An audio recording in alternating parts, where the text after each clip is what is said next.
He kissed someone else at work. I don't know what to do now. The stray lipstick was coral. A vibrant, almost offensively cheerful coral. I own approximately 0 coral lipsticks. My go-to shades are varying degrees of nude, occasionally a berry if I'm feeling adventurous. Coral. Never. Mark's explanation, delivered with a furrowed brow and a vaguely irritated tone, was that he'd given a ride to a colleague, and she must have dropped it. He named Sarah. Sarah, the project manager, who was always a little too enthusiastic when she greeted him. I'd met her a few times at company events. Pretty, stylish, definitely, the type to wear coral lipstick. I wanted to believe him. God, I wanted to. We were good, Mark and I. Solid. 7 years together, 5 married. We had our routines, our inside jokes, our comfortable silence. We were starting to talk, tentatively, about kids. And the thought of that, of a tiny, perfect mix of us, filled me with a warmth that eclipsed any lingering doubt. So I shoved the lipstick to the back of my mind, a little nagging itch I refused to scratch. Chloe, my best friend since freshman year of college, wasn't buying it. He's been distant lately, Anna. Don't you think? She'd said over our usual Saturday morning brunch. Remember when he used to actually want to come to game night? Now he's always working late. It's a big project, Chloe. He's stressed. I defended, perhaps a little too quickly. Chloe raised an eyebrow, that knowing look that meant she suspected more than she was letting on. Chloe was a lawyer. She made a living piecing together lies. I hated that she was turning her laser focus on my marriage. The holiday party was awkward. Sarah was there, of course, radiating confidence in a shimmering green dress. She hovered around Mark, laughing a little too loudly at his jokes, her hand lingering a fraction too long on his arm. I told myself I was being paranoid, that I was letting Chloe's suspicions get to me. But then I saw it. A fleeting, almost imperceptible glance exchanged between Mark and Sarah. A look that held a spark, a shared secret. And the lipstick flared back to life in my mind, burning brighter than ever. David, my coworker, saw the look on my face. You okay, Anna? You seem a little off. David was one of those guys who always seemed to know what was going on. A quiet observer with a knack for empathy. I trusted him. I don't know, David. I have this feeling that something's not right with Mark. I confessed, the words tumbling out in a rush. Trust your gut, Anna. It's usually right, he said gently, patting my hand. And talk to him.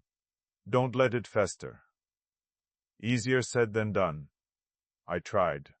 I really did. But every time I brought it up, Mark got defensive. He accused me of being insecure, of not trusting him. He turned it around, making me feel guilty. I'm working my ass off, Anna. I'm doing this for us, for our future.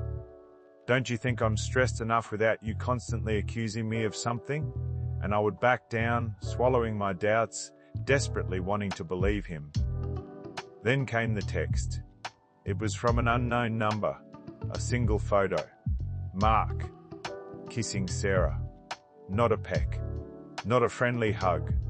A full-on, lip-locked, arms wrapped around each other kiss. At a bar. Clearly not a work event. His eyes were closed, his face relaxed, almost blissful. My world tilted on its axis. The floor seemed to disappear beneath my feet. My breath caught in my throat. I stared at the photo for what felt like an eternity, my mind refusing to process what I was seeing. This wasn't my Mark. My Mark wouldn't do this. But it was him. There was no mistaking it. I called Chloe, my voice a shaky whisper. Come over. Please. Now. When she arrived, I showed her the photo. Her face hardened, her eyes narrowing. That son of a bitch. The confrontation was explosive. I threw the phone at him, the photo displayed on the screen. He flinched, his face paling. "What is this, Mark? What the hell is this?" I screamed, my voice raw with pain and betrayal. He stammered, denying it at first. It's nothing. It was a mistake. I was drunk. A mistake. You were kissing another woman. How is that a mistake? He finally cracked, the excuses tumbling out in a desperate torrent. It was just one kiss. It didn't mean anything, Sarah. She initiated it.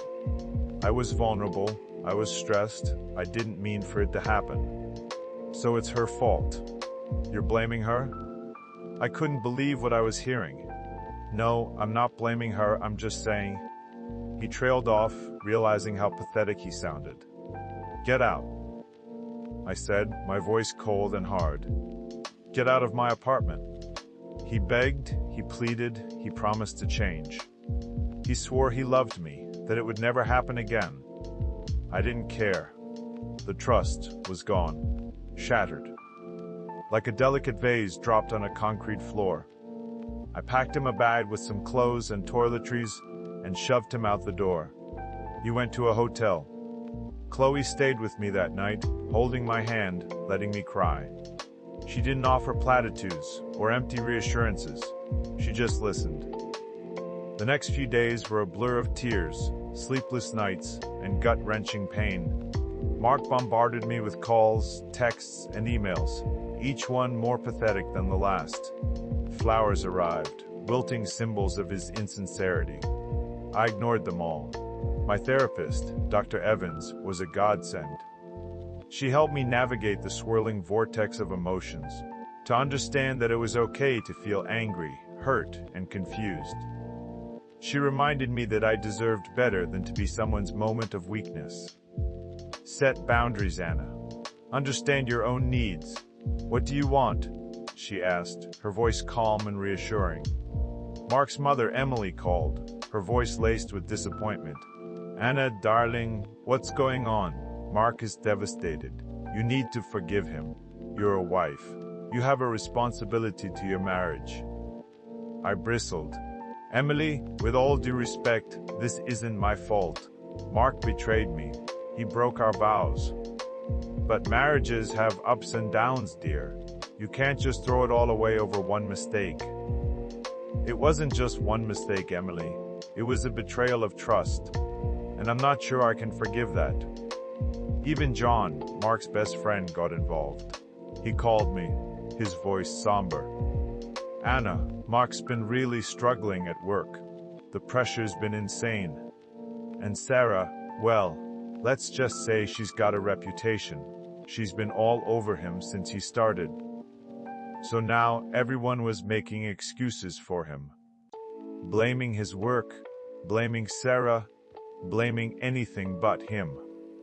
I started to reflect on our relationship, on the subtle shifts that had occurred over the past year. The long hours at work, the lack of intimacy, the constant defensiveness.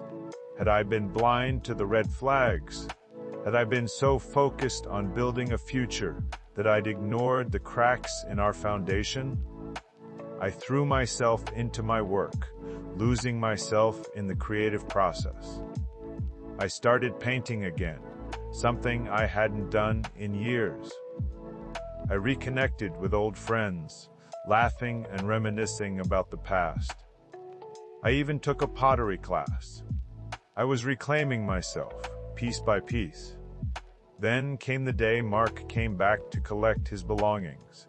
He looked haggard, his eyes red-rimmed, his shoulders slumped. He avoided my gaze. I wanted to say, I'm sorry, really sorry. He said, his voice barely a whisper. I know I messed up. I love you, Anna. I hope someday you can forgive me. I looked at him, really looked at him, and I didn't see the man I had fallen in love with. I saw a stranger, a man who had betrayed my trust, who had shattered my dreams.